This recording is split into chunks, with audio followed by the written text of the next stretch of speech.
right. Hello and welcome to Flaunt. Find your sparkle and create a life you love after infidelity or betrayal. I am Lora Cheadle, and this is a show for anyone who has felt betrayed by their body, their life, or by somebody that they love, and who is committed to using that devastation as a catalyst for good, and not just for healing or a little bit of good, but I mean for creating a whole lot of good in the world. In that vein, today's guest is the incredible Neale Donald Walsch, who has written 39 books on contemporary spirituality and its practical application in everyday life. And if you're anything like me, it's that practical application piece that really matters. With an early interest in religion and a deeply felt connection to spirituality, Neale spent the majority of his early adult years thriving professionally, yet searching for greater meaning in life. I think we can all relate to that. He has said that this yearning led to a series of deep personal spiritual encounters, which he experienced as direct exchanges with the divine.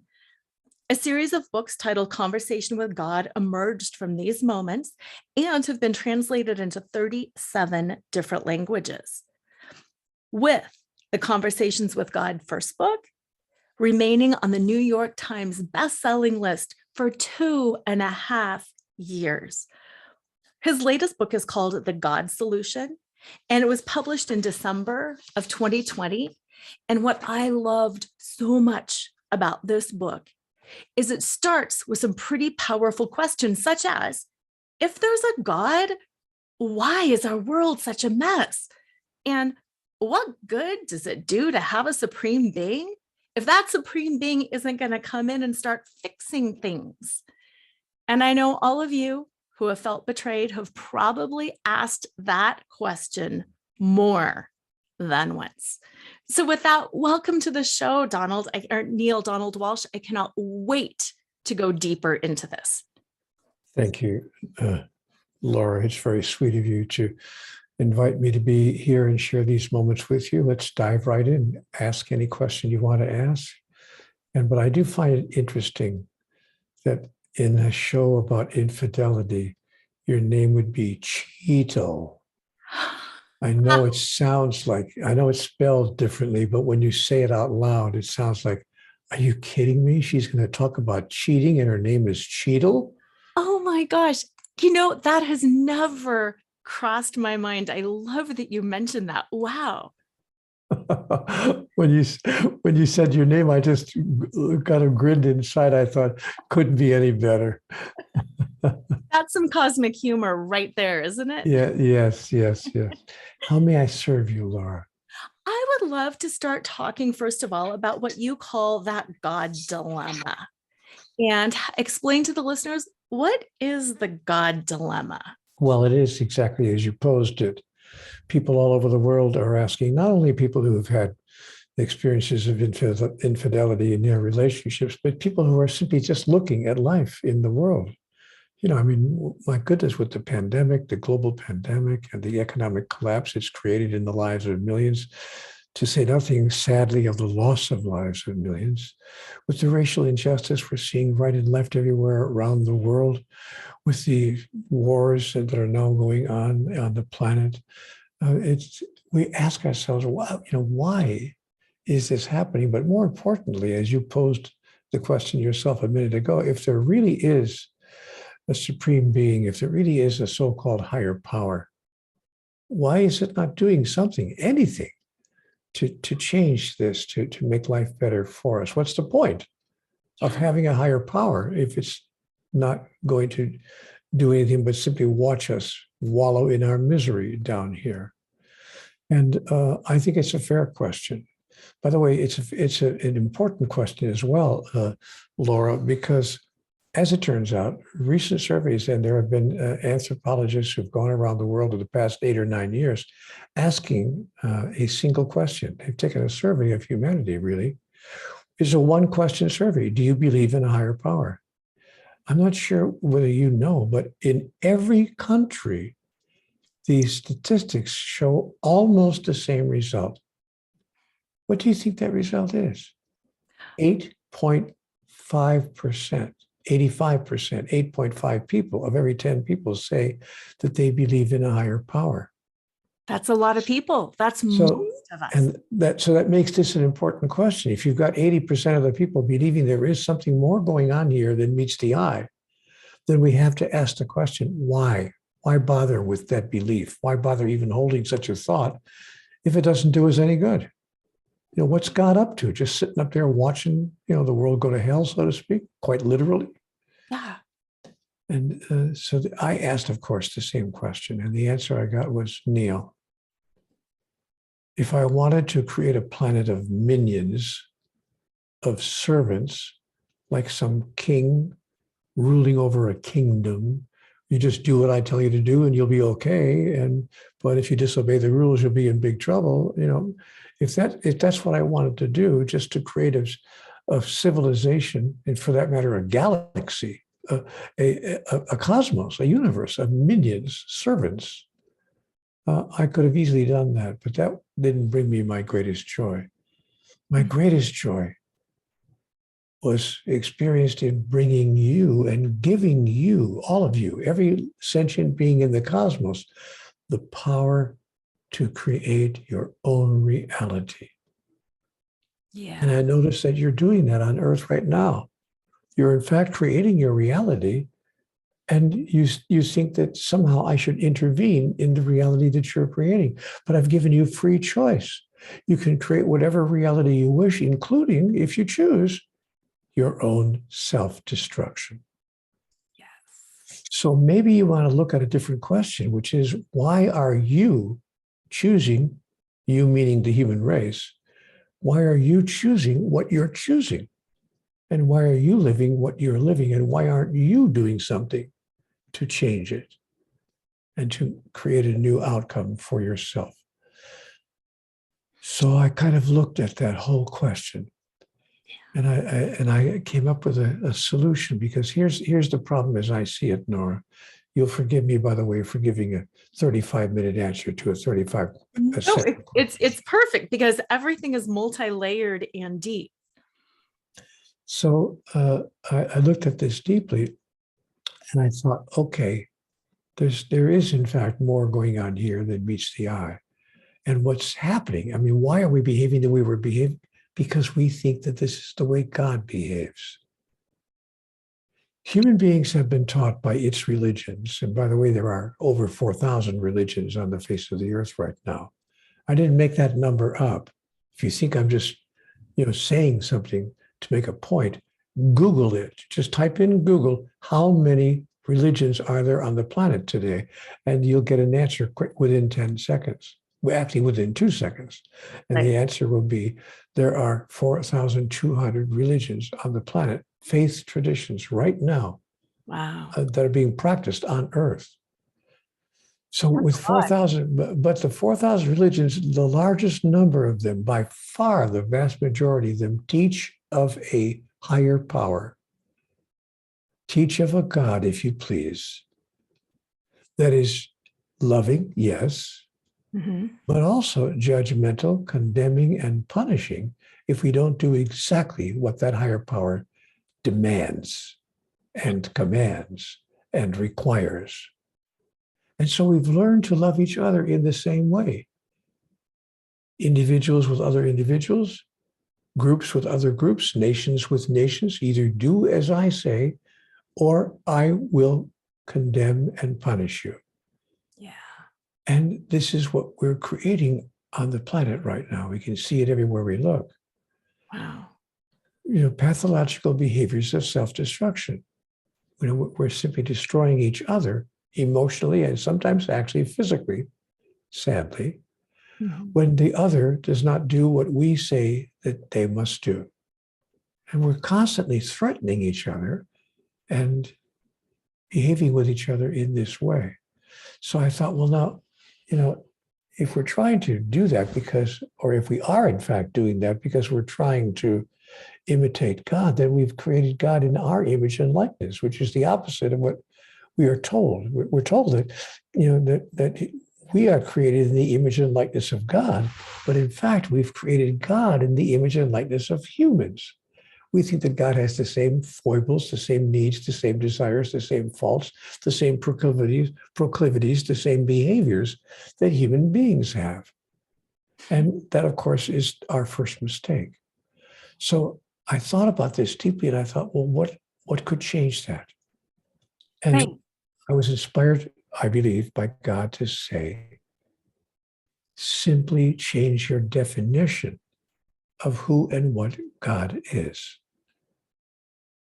Decide that God can be redefined in 2 words: pure love. Yeah. Now, Lora, when I offer this observation in front of an audience, a live audience, someone in the back of the room inevitably stands up and says, "Oh, Neale, I've been listening to you now for 10 minutes, and that's all you have to offer. God is love." I mean, everyone agrees with that. Even the world's religions, they may have disagreements about dogma and doctrine, but every religion agrees that God is love. That's your big revelation. Right. And I have to say to them, wait a minute. That's not what I said. You didn't hear me correctly. I didn't say that. I said, God is pure love. And my listener will say, okay, all right, what's the difference? The difference is that pure love needs, expects, requires, and demands nothing in return. Now, Lora, that is theologically revolutionary. Yes. All the world's religions, certainly, but the largest number of them believe the opposite is true. So if we are saying that God requires and demands and needs nothing from us in return for God's favors to be showered upon us, then we are in fact revolting. It's a revolutionary statement. We are saying that the primary teaching of the largest number of the world's religions is in fact false, or if you please, mistaken. But what would happen if we adopted that idea? We would create a new foundation, a new ethic for humanity, because presently our ethic is based on our understanding of God's ethic. Correct. Which is really backwards because we're doing him as us and us as him. And it's gotten really convoluted, hasn't it? It has gotten not only convoluted, but devastating. Yeah. And so if we changed our idea about who and what God is, we would create a new foundation, a new ethic, a new ethical construction that would then guide us in all of our activities, our political activities, our economic activities, our social interactions, and yes, our spiritual understandings as well. Everything would change if we decided, oh, I see, loving you is a process through which I simply am blissfully rewarded by the giving of my love to you, and I need, require, expect, and demand nothing in return. Yeah. My dear Lora, we can't even love the person on the pillow next to us that way, much less the people across the street or around the world. Yeah. Because we've been taught to love each other conditionally. I love you if. Mm-hmm. If I have my needs, you have your needs. I'm willing to be fair about it. I mean, if you meet my needs, I'll try to meet yours. But we can interact that way. We can just have a kind of like a trade deal. Right. Like nations have trade deals. Nations have construct trade agreements with each other, and so I can have that kind of a love relationship with you. And on Valentine's Day, I'll send you the perfect Valentine's card. My dearest, my darling, my sweetheart. I trade you very much. And I will trade you until the end of time. I will never stop trading you. But if you stop trading me, the deal is off. Yes. Because this is how we understand God behaves with us. I trade you very much. Give me what I want, give me what I need, and I'll give you everything that you need. But if you don't give me what I need, the deal is off. Not only is the deal off, actually, I'm going to send you to hell. Yes. Everlasting damnation. Let me share with you a story, Laura, that may shock you. When I was 9 years old, not 29, not 49, but 9 years old, I was told by a Catholic priest, you see, I went to a Catholic, my parents, God bless them, sent me to a Catholic school. We were a Catholic family, and I was sent to a parochial elementary school. Right. Now, I'm in third grade, and the priest comes in once a week to teach us catechism, which is a class in the doctrines and the dogmas of the Catholic Church. Right. And on this particular Wednesday, now the priest is saying to us, children, let's talk today about mortal sin and venial sin. Venial sin being, in a sense, kind of a spiritual misdemeanor. But a mortal sin, is a major offense against God. Right. And if you die with a mortal sin on your soul, if you haven't gone to confession and been absolved of that offense, you will go straight to hell, where you will languish forever, for all of eternity, in unspeakable and indescribable suffering. The fires of Hades will be visited upon you for the rest of your experience and all through eternity. I said, so all the kids in the class are listening very carefully. This is not an unimportant message. And so we're like, well, Father, how would we know what's a mortal sin, or, what's the biggest offense? And he said, and the priest said, well, I could give you a whole list, obviously, but let me give you one that I think you would all easily understand, even at your age. If you miss Mass on Sunday without a good excuse, you've committed a mortal sin. And then if you die, if you get hit on Monday by a car, God forbid, and should die on Tuesday, you'll be in hell, where you'll spend the rest of eternity in unbelievable suffering and anguish. And I said, Father, I'm sorry, but am I hearing you correctly? For missing Mass? One Sunday of my life. Now, you should know, Laura, that I went to Mass almost every week of my life. I was an altar boy. I went to Mass almost every week of my life. But as it happened, as life would construct it, that particular Sunday, I went to the playground to play baseball, because it was the big intra-playground World Series, the World Series of Playgrounds, softball, and I played right field for our team. And they were saying, Neale, you can't miss the game. You can just miss Mass one Sunday. So I told my parents a little white lie. I left the house and I told them, that I was going to church, or let them think that I was, because I did every Sunday. But this Sunday I went to the playground. Now the priest is telling me this on Wednesday. I'm going to hell if I should die with that mortal sin on my soul. But so I'm thinking, oh my gosh, I got to go to confession. I got to be forgiven my sins by the priest, be given absolution. But there's no confession in churches on Wednesday or on Thursday or on Friday. In our parish, the confessions were on Saturday. They were offered Saturday afternoon, one day a week. The priest wasn't in the confessional 7 days a week. So, but on Saturday, so I thought, well, what if I die before Saturday? Now, I'm 9 years old. I'm not stitching this together, because I'm listening to the supreme religious authority in my life, which is the parish priest. Right. And so, of course, I'm saying my prayer every night until let me just get through to Saturday. I'm saying my prayer, lay me down to sleep. I pray the Lord my soul to keep. If I should die before I wake, I pray the Lord my soul to take. And I'm so scared that what if I did die? I'm sorry, God, I didn't mean to miss Mass. I didn't know it was that important to you. And only when I got a little older, I'm not really making fun of this, because, I thought when I got older, okay, maybe the priest was exaggerating a bit. This can't really be the teaching, but I've checked it recently. Yeah. In fact, the church teaches to this day that simply missing Mass on Sunday without a good excuse will send you to hell. Wow.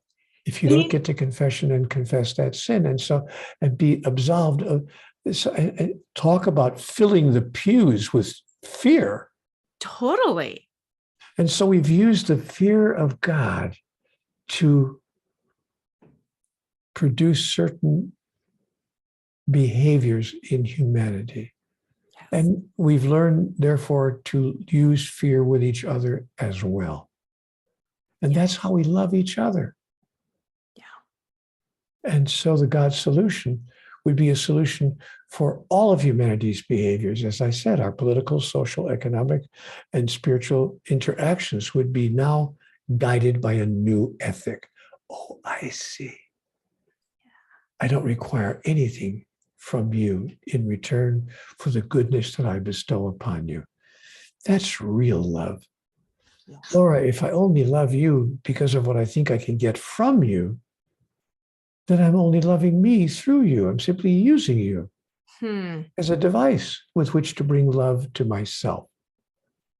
But what if I chose to love you no matter what you did or did not offer me? In fact, if you offered me nothing in particular, what if I had no list of requirements of you of any kind? Then how would I interact with you? That's powerful.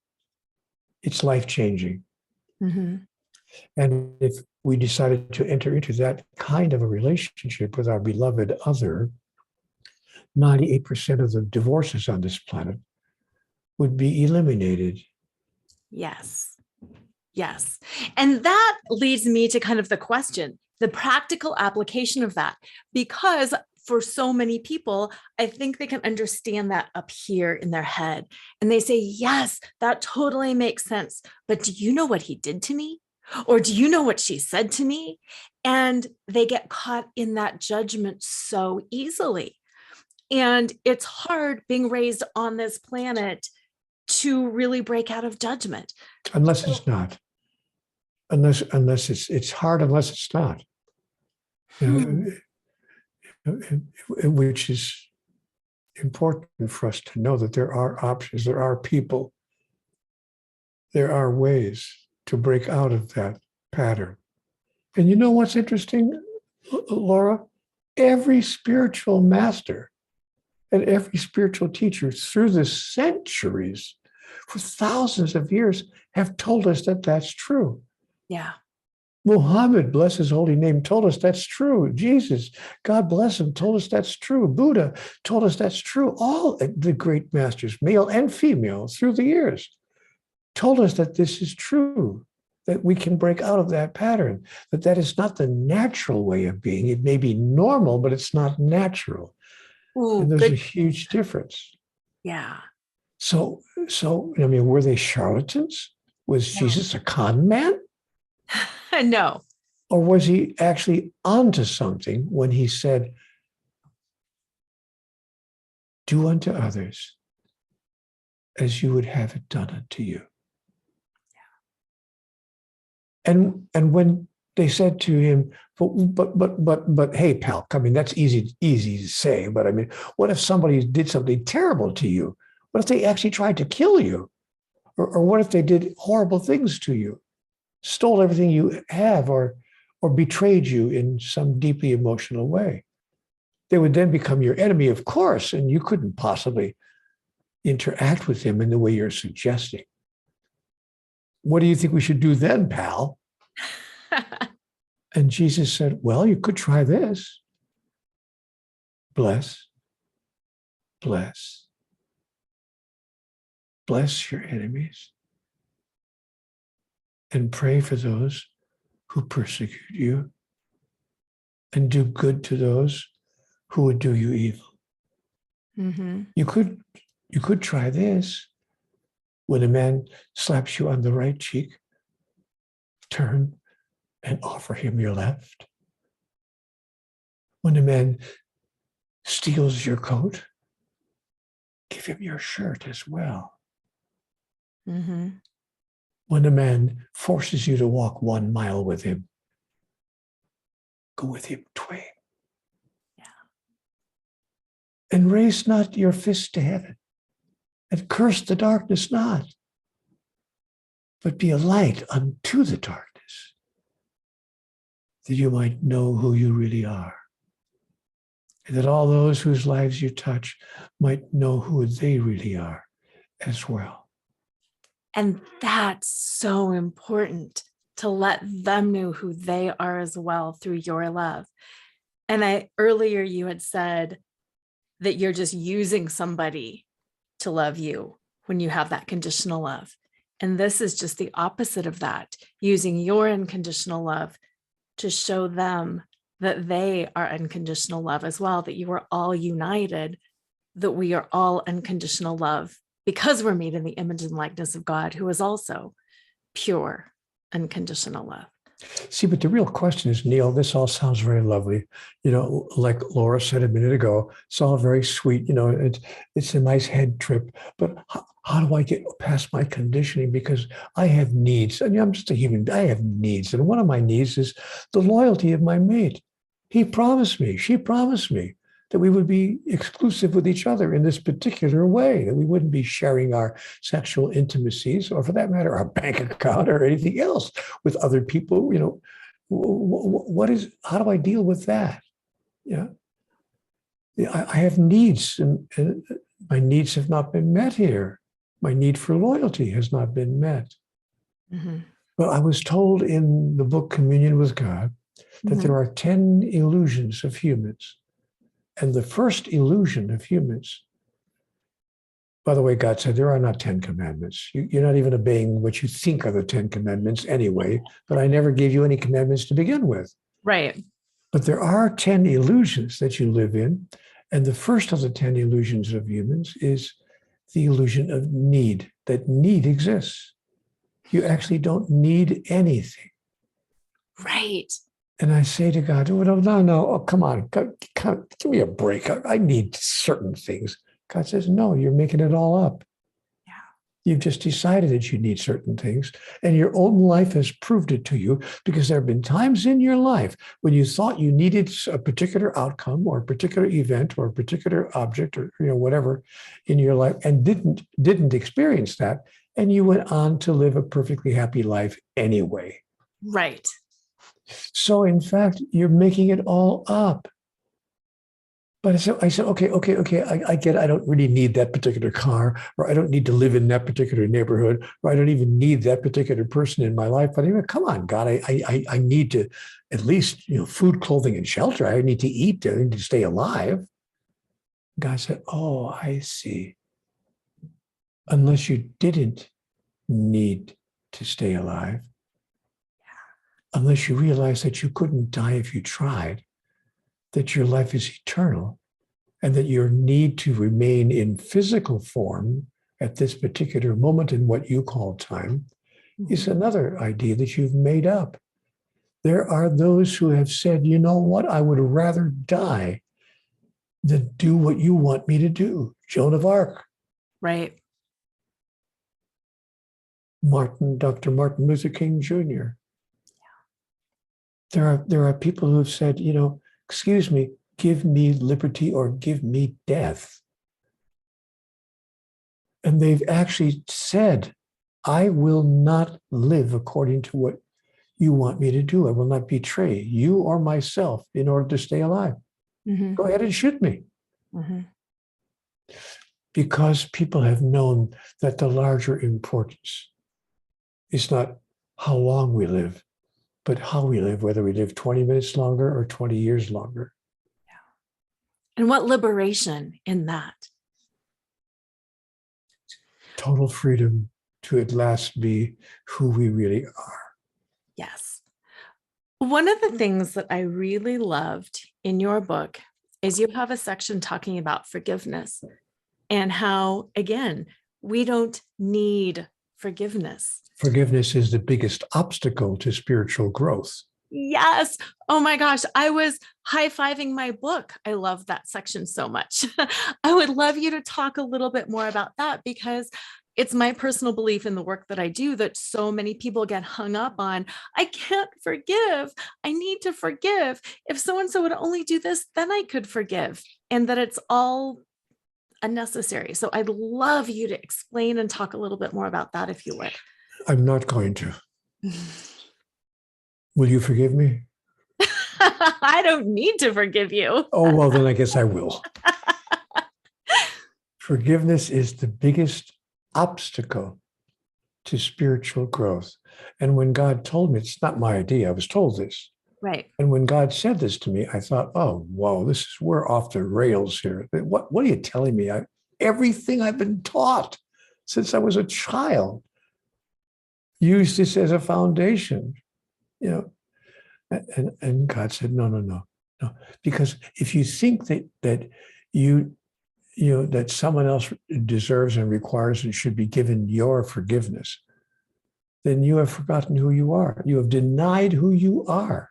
Yes. You have set aside your truth or the truth about who you are. Because who you are is an individuation of divinity. And that which is divine cannot be hurt, angered, injured, upset, disappointed, frustrated in any way. So since you cannot experience any of those experiences, no one can damage you in any way. There's no need to forgive anyone. Right. So I've learned that, and I the example that I offer is an example of Pope John Paul II. He's since celebrated his continuation day, but when he was still in physical form, he was in a motorcade going through Rome a few years ago, and a guy stepped out of the crowd and shot him. Not once, not twice, not 3 times, 6 times. He fired off 6 shots before anybody could stop him. And all 6 bullets hit the Pope. Mm. And he was riddled with bullets. But you know what? They, of course, rushed him to the hospital. And he was saved. His life was saved. Miraculously, he survived that onslaught. And of course, they caught the guy and actually just jumped all over him and they threw him in jail for life. This is in Italy, by the way. You don't attempt to shoot the Pope in Italy. No, you don't. So they put him in jail for life, even though the Pope survived. But the Pope went to the attempted assassin's jail cell when he had recovered, and he said to the man something quite extraordinary. Most people wouldn't believe what he said to the man when he got in his jail cell. He said, "In nomine Patri et Filii Spiritus Sancti, amen." He gave the man his papal blessing. And then he said to the man, I can't agree with, of course, I wouldn't condone what you've done. I wouldn't suggest it as a solution to any problem. And I hope that no one ever imitates you and that it's never done again to anyone. But I would like to understand. Would you be willing to share with me so that I can understand why you would do such a thing? Yes. And the man said, by the way, I'm not making this story up. This is all over the newspapers. It's a matter of history. There were reporters. Of course, the Pope can't go anywhere. There were reporters all over the place on the other side of the jail cell listening to everything that was being said.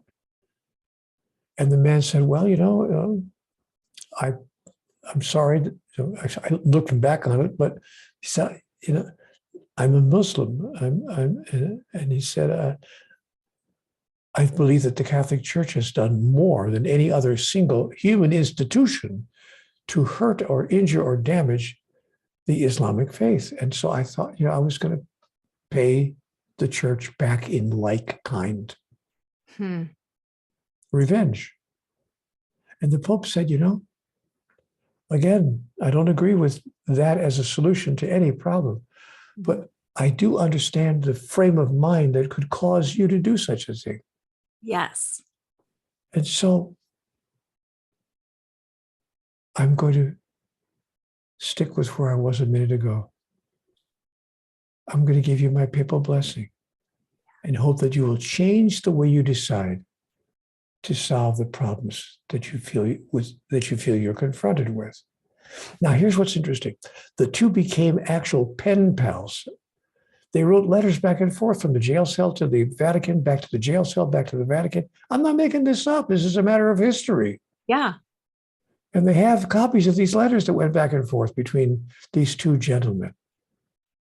And finally, after 7 years, the Pope asked the civil authorities in Italy to grant the man a full pardon and to free him from jail.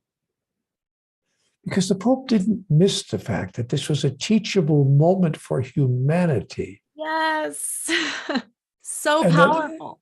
that he wanted to demonstrate, oh, I see, it's possible to bless, actually to physically bless your enemies and to do good to those who would do you evil. Yes. Yeah. And that's what I think is so important about it. It's not just saying, oh, yeah, I bless you and I love you and I'm over it. And then putting no feeling, no action, no positivity behind it. He really did seek first to understand. And then he continued to bless and to love and support. And that's pure love. That is that outward flowing of that pure positive love. And that doesn't mean, I want to emphasize for the third time, because we'll have listeners who say, I don't get that. That doesn't mean agreeing with what was done. It doesn't mean condoning it. It doesn't mean asking for it to be done again. It simply means, you know what? I can understand how you could have made such a mistake. Yes. And you go a little bit deeper in the book too, when you talk about understanding the mistake, but that also even what we perceive as bad actions are done so often in the name of love. You love you. Everything that anyone does is done in the name of love. Yes. Every act is an act of love. Yes. Another thing that God said to me, and when I was first told that, I was going, well, I'm like, wow, this is craziness. What are we talking about? Every act is an act of love. I mean, child abuse is an act of love. Robbing a bank is an act of love. I mean, what are you telling me? Right. God said, Neale, think about it below the shallow level at which the human mind is used to operating. Just think deeply. Somebody loved something in order to commit child abuse. Somebody loved something in order to rob that bank. Somebody stole your cell phone from the table when you walked away for just a moment and turned around and it's gone because they love something. In this case, they love the cell phone and they don't know how to get one of their own. They don't have the money for it, so they just swiped one of yours. Yeah. Because they see that you clearly have. So love sponsors love of something, love of power over, love of something sponsors every single act, or we wouldn't do it. Right. Nobody, as Conversations with God made clear to me, nobody does anything inappropriate given their model of the world. And that's such an important caveat, given their model of the world. And if we only understood what their model of the world was, then we could have understanding and the compassion would naturally flow. I was told in Conversations with God something quite shocking. And I had to make a decision. Do I believe in this or do I not? And this is what I was told that was very shocking. Neale, Hitler went to heaven. I love that so much. What? What are you telling me? Is there no justice?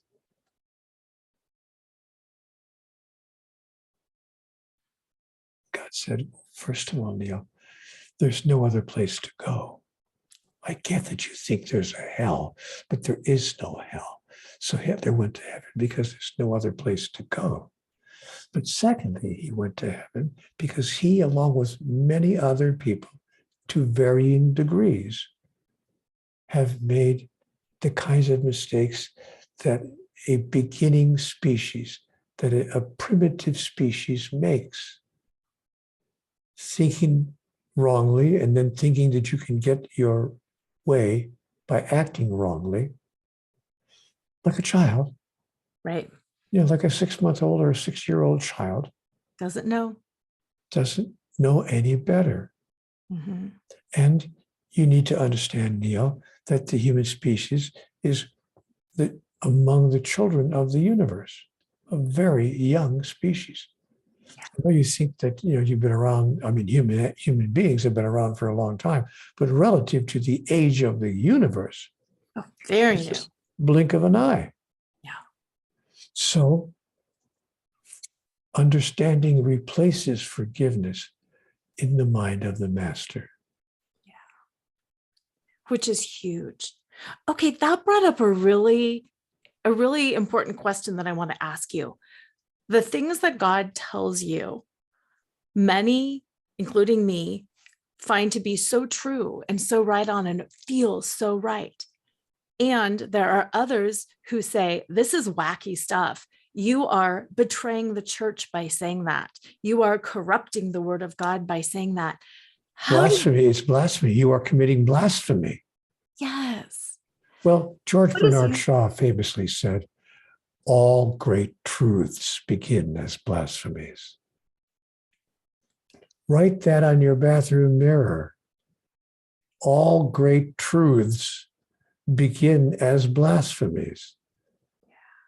Things that we thought were blasphemous 20 years ago, 30 years ago, 30 centuries ago turn out to be, in fact, true.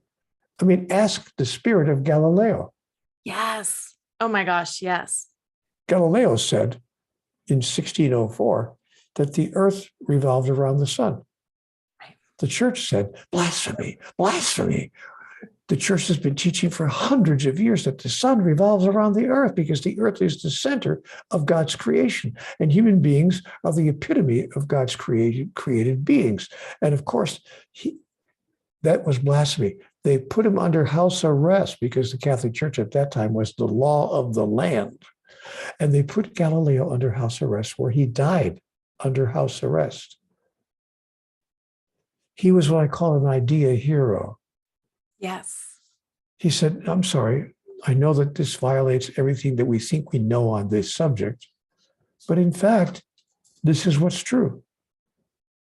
So idea heroes are people who say, I understand that the largest number of people may disagree with this idea, but the time will come when we will all see, this is what's true. Yes. So between now and that time, we get to ask ourselves this question. Is it possible, just possible, that there's something we don't fully understand about God, about life, and about ourselves, the understanding of which would change everything? Now we could say, no, it's not possible, Neale. It's not possible. I mean, come on, Neale. It's the truth is, it's all there in the book. It's just read the book. It's in the good book. Just read the Upanishads. I mean, the Bhagavad Gita. I mean, the Book of Mormon. I mean, the Old Testament. The Torah. I mean, whatever book you believe in. Just read in whatever book you want to read, and get clear that that book contains the truth, and all the other books Don't. are lies. Or is it possible that the whole truth has not yet been made clear, or at least embraced, even after it has been made clear by every great spiritual teacher, of which, by the way, I am not. I don't put myself in that category. I'm simply a repeater. I repeat what I've come to understand. Oh, and by the way, when you make the comment, Neale, what God told you this and God told you that, I want to make something very clear. God is talking to all of us all the time. Yeah. Please don't get into the idea that, oh, Neale thinks that God talks to him, so he's the next great prophet. Excuse me. The first message of Conversations with God, in the first portion of chapter 1 of book 1 of 4,000 pages of conversational dialogue, the first major revelation is when God says, I talk to everyone all the time. Mm-hmm. The question is not to whom is God talking. The question is who's listening. Yes. Yes. And so many of us dismiss. Sure, for an interesting reason, because it's too good to be true. Oh, I like that. And isn't that right? Because it's so much easier to act in pure unconditional love. It really is. It's so much easier to listen and to understand and to feel than it is to follow all of the rules. But it's too good to be true that if we do that, we'll create a whole new way of living for ourselves and those around us. So I actually said to God in my dialogue, you know what? Half the stuff you're telling me, because God made some other statements as well. For instance, she said to me at one point, Neale, there's no such thing as right and wrong. There's only what works and what does not work, given what it is you're trying to do. And you're calling it right and wrong to justify your own behavior. Mm-hmm. And many other statements were made to me as well. There are no victims and no villains in the world. Just a whole string of statements. And I said, you know what, God? I said, I can't believe this stuff you're telling me. This is too good to be true. Mm-hmm. God said to me, sweetheart, if God can't be too good to be true, who can? Right.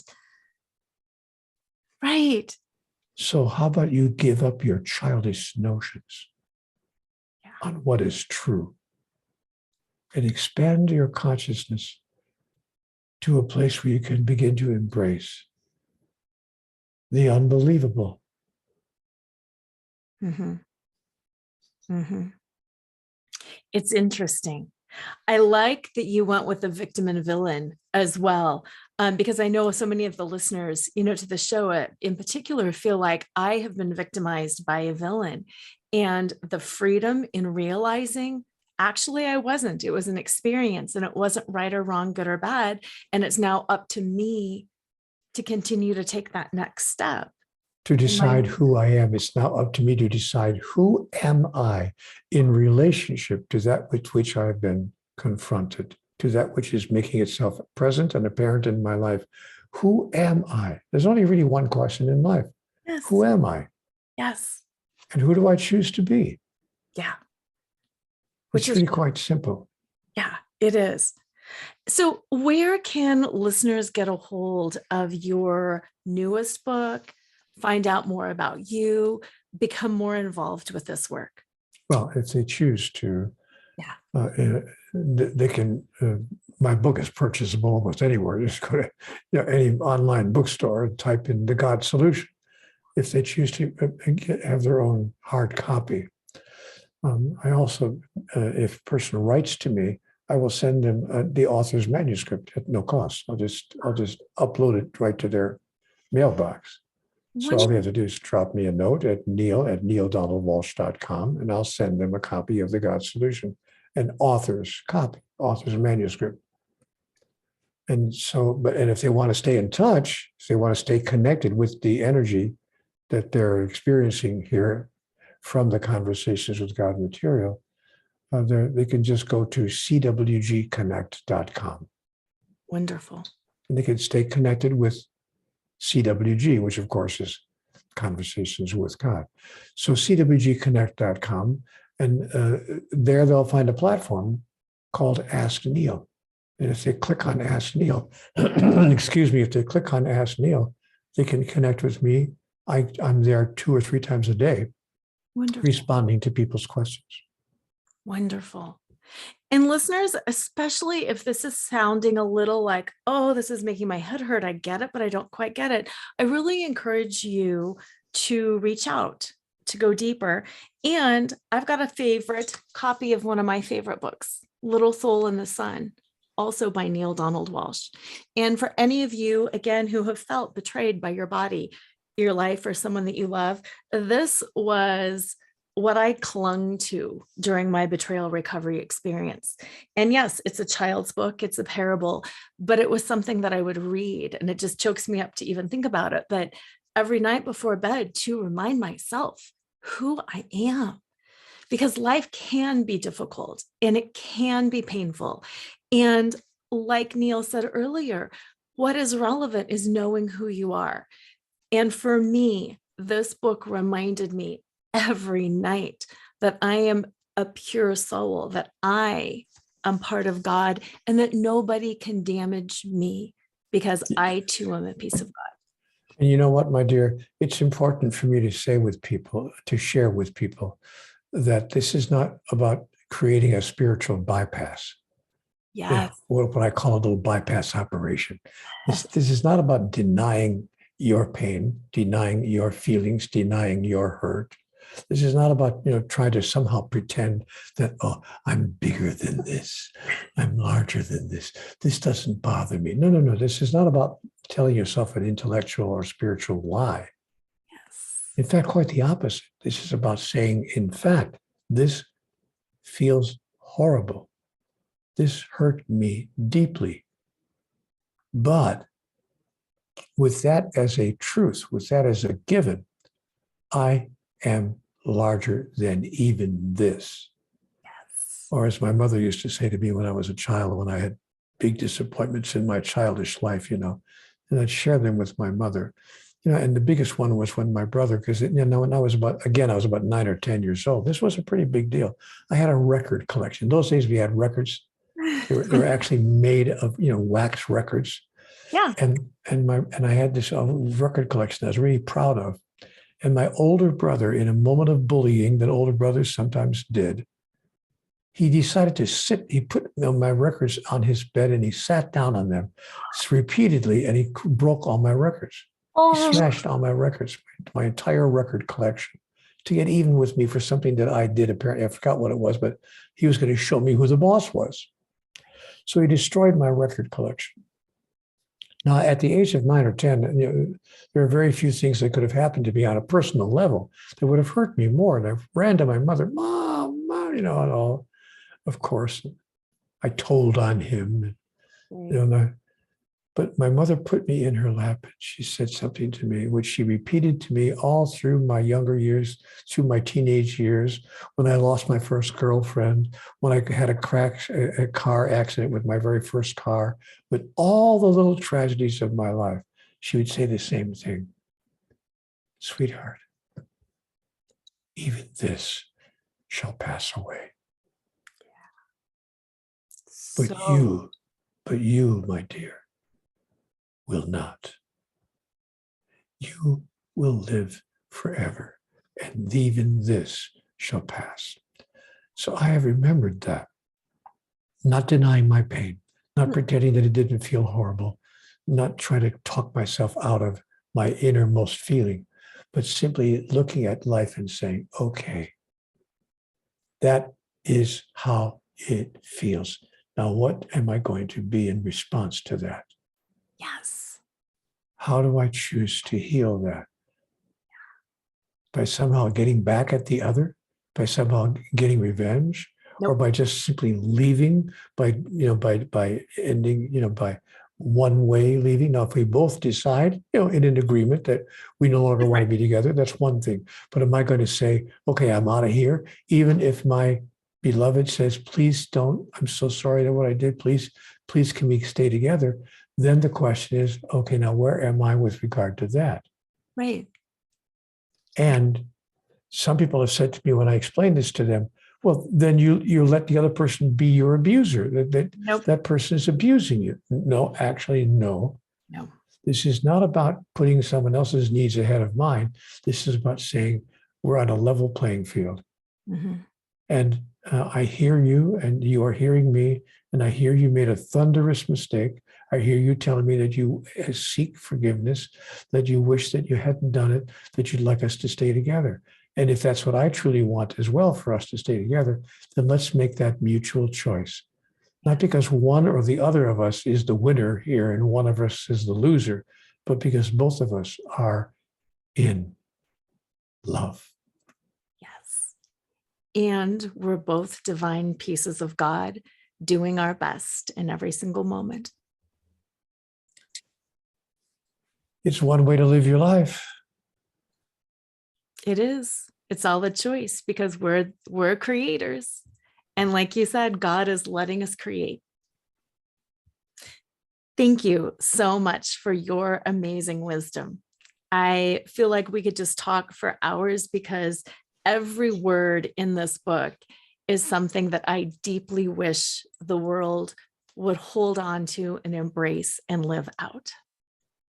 if people read the God Solution, it can change their life. And what I want to mention is that the last 4 chapters of that book, chapter 24 through 29, are in fact chapters on how to use the process of metaphysics, the mechanics of metaphysics, to manifest the reality in life that we choose.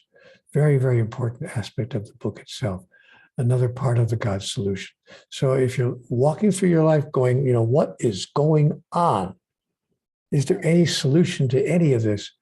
Give yourself permission to at least explore it. You may not agree with it. You may read it and not agree with it. That's okay too. That's okay. But allow yourself to be open-minded enough to look at the God Solution. Yeah, because it is a solution. It is a solution to whatever it is. Thank you again for being here, Neale. It was my greatest pleasure. Listeners, have an incredible week. Reach out, connect, buy this book, and then let's have a conversation about it. And as usual, always remember to flaunt exactly who you are, because who you are is always more than enough.